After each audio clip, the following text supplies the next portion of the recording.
po, Fire Sign, Aries, Leo, and Sagittarius. Kumusta po kayong lahat? Okay, so Fire Sign, maraming salamat po sa walang sawang pagsubaybay sa ating pong mga reading. And kung ikaw ay bago pa lang sa ating channel, mag-subscribe na po kayo. And i-click mo na rin yung ating notification bell para lagi kang updated sa ating mga bagong upload. Okay, so ayan guys, sa mga interesado pala sa ating private reading, ayan, iiwan ko na lang po yung link ng aking Facebook sa atin pong description box below. Okay?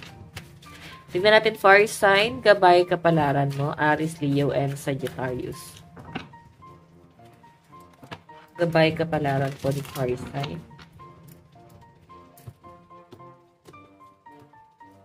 Okay.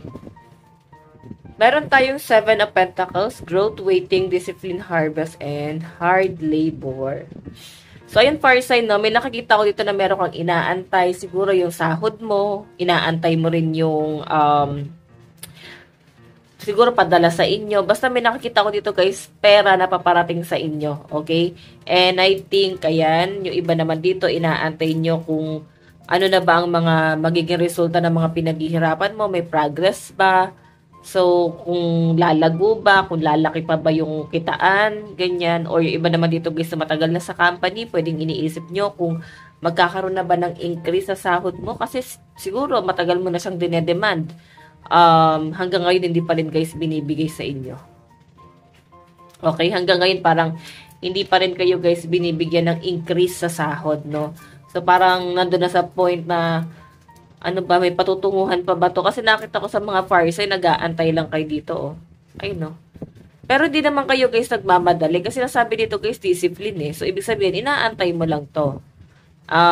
Parang inaantay mo na lumago, tapos parang i-harvest mo na. So, parang more on harvesting talaga to, guys. Patungkol talaga siya, guys, sa ano, sa pera. Okay? Sa career mo, sa kaperahan mo. So, may mga fire sign dito, guys, na parang nagpo-focus ngayon sa kanilang pera.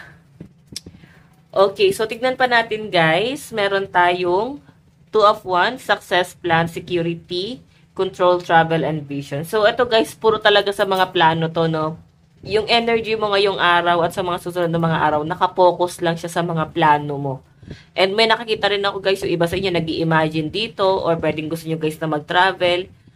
Siguro inaantay mo lang muna na lumago talaga yung kaperahan mo or magkaroon man lang ng pwedeng matitira, no? Kung may matitira or makakaipon, pwedeng nag-iipon yung iba sa inyo, meron kang paghahandaan dito na travel sa pinapakita sa akin. Ayan, may mga plano. Pero actually, yung iba naman dito, no, sa mga fire sign, mas kukontrolin nyo muna kasi talaga yung pagpasok ng pera, no? Or baka yun yung mas kailangan yung gawin. Kontrolin mo muna to. I-manage mo muna ng mabuti, no? Kasi, nasagap ko kasi yung energy ng mga fire sign ito mga nakaraan. Parang hindi biro yung mga inilabas yung pera, no? May mga na-scam, pwedeng tuloy-tuloy yung gastusin. So, parang bumabawi. Ganun yung nasasagap ko sa energy ng mga fire sign. Parang babawi ka sa mga nagastos mo, sa mga nailabas mong pera. So, hayan. Pero okay naman to guys, no? Makakabawi ka naman kasi may nakakita akong magkakaroon ka ng plano sa future na travel. So, pwedeng out of town, pwedeng ano lang naman guys, mag-me time, kasama yung friends or special someone. Okay? Kung sino man ang isasama nyo dito, fire sign.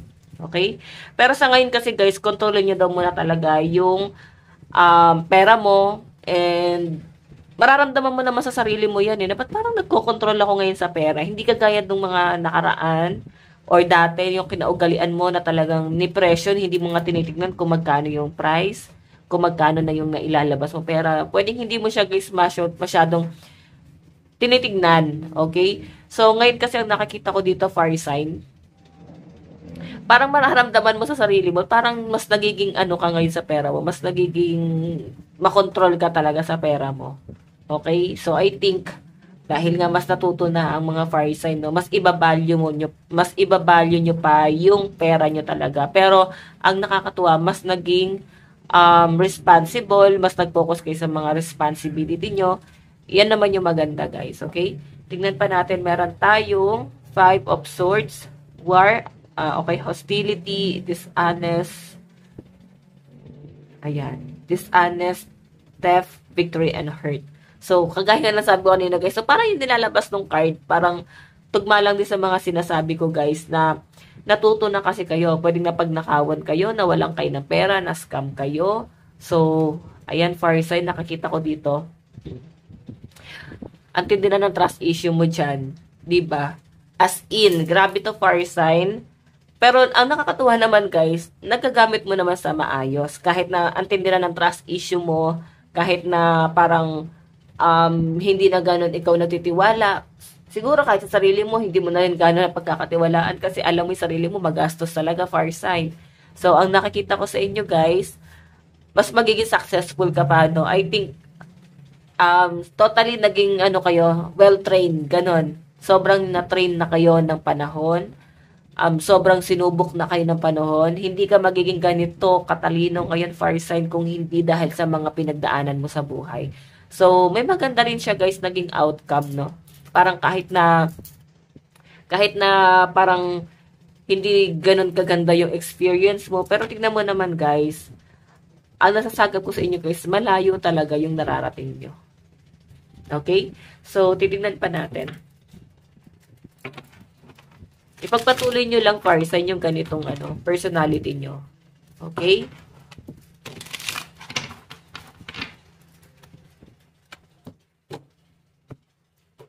So, tingnan pa natin, guys. Meron tayong King of Pentacles, Boss, Authority, Father, Practical, Secure. Okay, so, fire sign, ang nakikita ko kasi rito, parang father figure to. Pwedeng meron ko control sa inyo. Pero ito naman tao na to, guys, yung pag-control na ginagawa niya sa inyo. Hindi naman siya yung parang wala sa katwiran. So, nakikita ko guys, gusto kanya kontrolin para maitama lalo pa yung mga baluktot pa na hindi pa ganun kaya nyo kontrolin sa sarili niya. Pero sila kasi guys, gusto lang nila maging practical ka. At syempre, gusto ko nilang i-secure. Pwede ito guys, tao na to is malapit sa inyo. Nasasaga po sa kanya guys. Kung dati siguro hinihingan ka ng pera, inuobliga ka sa pera. So, mararamdaman mo guys, itong tao to, nakakatulong na siya, no? So, parang hindi ka na niya guys gano'ng pipigain, okay? So, sa mga may lakad daw, no, ngayong araw, sa mga fire sign, maganda naman yung nakikita ko dito, fire sign, wala naman delay. Kung may mga lakad kayo, pwedeng tatapusin mo nga muna yung mga gawain mo bago matuloy yan. So, siguro yung iba sa inyo nag-aantay ka kung may lakad ka talaga ngayong araw or sa mga susunod na mga araw. Kasi, nag-aantay ka dyan, no? Okay? So, baka maging drawing pa, parang ganun yung mga napag-usapan, guys, no? So, wag ka daw muna masyadong mag-expect dito sa mga bagay na to.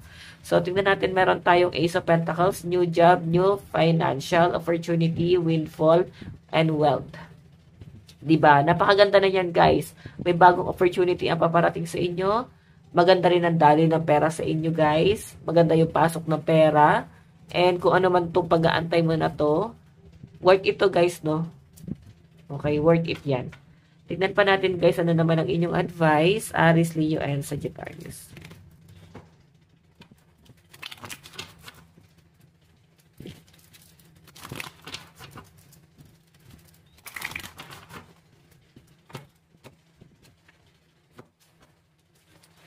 Okay.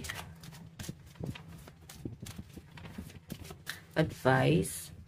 So, fire sign, meron tayong be the bigger person. Your kindness is your strength. So, ipagpatuloy mo lang yung pagiging mabuti mo or pwede yun lang pinapakita mo sa ibang tao pero deep inside talaga guys, matinik, no? Parang mahirap kaaway itong mga fire sign na to. Malapit kayo guys sa mga tao. Hindi ka mahirap pakisamahan. Sobrang friendly. Yan ang nakikita ko sa mga fire sign. Marami nagmamahal sa inyo kahit hindi nyo guys gano'n nararamdaman pero marami nagpapahalaga sa inyo guys. So, nakikita kasi nila fire sign yung pagiging mabuti yung tao sa kanila.